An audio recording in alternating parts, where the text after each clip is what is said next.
Good afternoon. Welcome to River's Edge Homestead. Today we're going to talk about one of the considerations of homesteading and what you're going to need to think about when you buy your homestead is snow removal. Now, depending where you are in Canada, you're either going to get a ton of snow or you can get a little bit of snow. I happen to live in northwestern Ontario, and a typical year for snow is heavy snow, a couple feet. Now, this year is pretty much a bit of a wash in terms of snow. We haven't got much. We've had a really unseasonably warm winter, but we still need to move snow. Now, a couple weeks back, you saw me working with a plow and my welder, and I was building a plow for the front of my quad. Now, quads are fun with plows. They do have a purpose. I do use that for plowing snow. But when we get into heavy snow and we get into removing snow on my off grid homestead, I'm a firm believer in a snow blower. Okay. Now you're going to need to think about this and you're going to need to budget what you want to buy. Now, what I first started with when I started homesteading was just a large snow blower, 26-inch, good horsepower, and that's what I use to clear snow at my homestead. Now, it is a slower process. It's something that takes a few hours when I do it with this unit, but snow blowers are meant to move snow. Now, quads will push snow, and they do in a good time, but at some point, if you get a lot of heavy, deep snow, really wet snow, the quad will struggle. The other thing you have to always consider is where you're putting the snow. If you get a lot of snow, you have to make sure that you push the snow way back so that you can keep moving snow. So just a bit of a thought here is this here is a Cub Cadet. Whatever you can afford to buy is a good idea, but I would always recommend if you're homesteading and and you need to remove large amounts of snow, buy the biggest snow blower you can afford. I mean, always with homesteading, affording things is an issue. Many people get their homesteads; they're on a shoestring budget. So, when thinking about homesteading, especially in the north, you're going to need to think about $2,000 to $4,000 for a good sized snowblower. Again, just something to think about. Now, this is what I started with. It moves snow and it does the job, and it takes me 4 to 6 hours to do my property. Mind you, I have a big long driveway. I have a lot of snow to move, and I do move a lot of snow just because I find surviving the winter is keeping lots of clear paths, lots of clear, wide open areas to work with.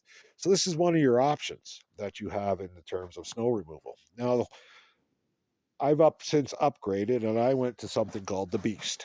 Now, the Beast here is move back a bit so you can see it a little better, is a 5 foot wide PTO driven snowblower on the back of my tractor.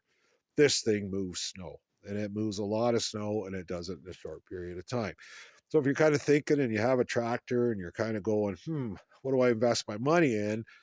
This is another option that you can have in the bush or on your homestead. Sorry. Now, the way these things work is if you have a tractor and your tractor has a 3 point hitch, which is a requirement, tractor also has to have a PTO. Now, the snowblower attaches to the 3 point hitch arms, as you can kind of see here. You can see that this is where it attaches to. There is a shaft that goes from the back of your tractor to the snowblower, and it attaches to the PTO takeoff. I think I talked about the PTOs on tractors a few videos ago. If you want to look at it or review some of my older stuff, you can send me a friend request. All my videos are on my Facebook page. You can look at me at YouTube. I have something called River's Edge Homesteading, Northwestern Ontario. It shows some of my videos.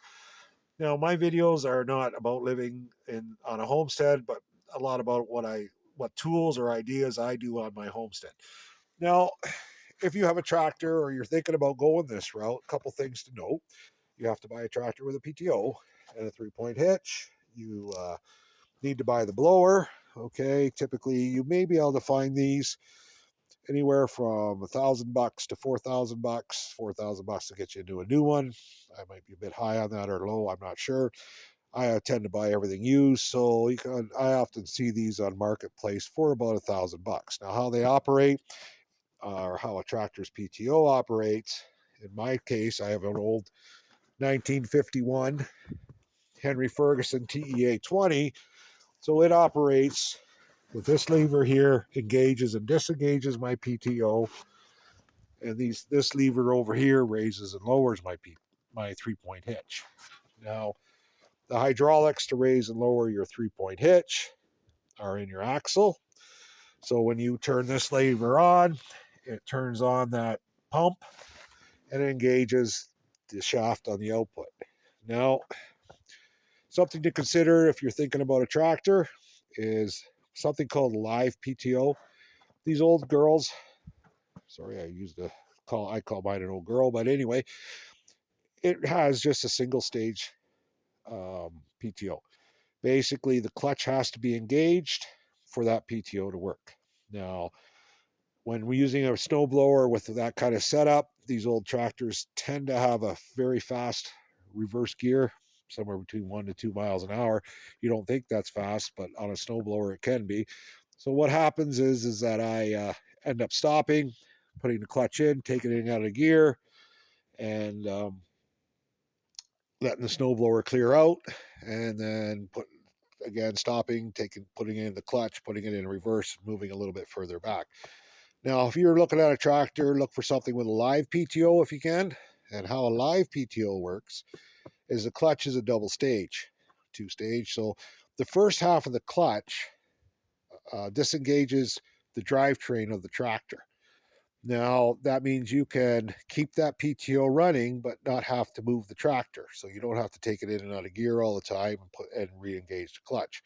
Now, the second half, if you push the clutch further down, disengages the PTO. So that's something to think about if you're talking about putting a snowblower on the back of a tractor or going that route with a tractor and a snowblower method. Again, many different options. Everybody has their own opinion. Some people like quads with plows. Again, if that works for you, great. So I prefer snowblowers. You can get a snowblower on the back of a tractor.